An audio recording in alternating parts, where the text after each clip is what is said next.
Gwardiya sugatan matapos barilin ng kapwa gwardiya sa isang badminton court sa Maynila. Barilan, nasaksihan pa mismo ng mga estudyanteng nag-exercise.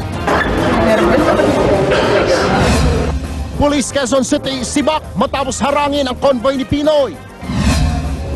Amerika, suportado raw ang plano ng Pilipinas na palakasin ang depensa ng bansa sa Spratlys. China, namamakyaw na raw ng mga isda sa pinagtatalo ng teritoryo. Mga maliliit na minero sa Bulacan nanganganib dahil sa executive order ni Pinoy ukol sa pagmimina. DNR na nga kung di sila pababayaan.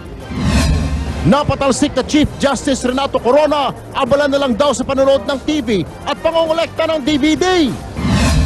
Dating PAGCOR Chairman Ephraim Genuino at 3 iba pa, kinasuhan na sa Ombudsman ng plunder at graft kaugnay sa umano'y kapeng halos ginto ang presyo noong Administrasyong Arroyo.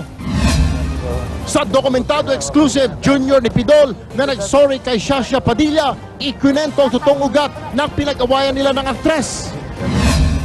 Sa ibang bansa naman, kotse na may coffee machine sa loob, ilalabas na sa Italia. Sa Action Sports, boxing champ Manny Pacquiao, bumaba ang ranking sa listahan ng highest paid athletes ng Sports Illustrated. At NBA Legends Hall of Famers na sina Dennis Rodman, Scottie Pippen, kasamang iba pang bigating basketballista, nasa bansa na para sa PLDT All-Star Basketball Challenge bukas. Magandang gabi Pilipinas, araw ng Martes, 17 ng Hulyo 2012. Ako po si Erwin Tulfo. At ako naman po si Cheryl Quasim. Partner, alam mo mga kapatid, na bulabog ang pagbabadminton ng ilang estudyante kanina sa isang gym sa Maynila matapos barilin ng isang security guard ang kapwa niyang gwardiya. Erwin, nanananghalian daw ang biktima nang mangyari ang pamamaril.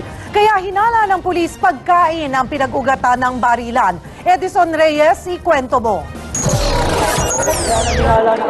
Mangiyak-iyak sa takot ang ilang guro at estudyante ng UP Manila na nagklase sa badminton court na ito sa Paco, Maynila.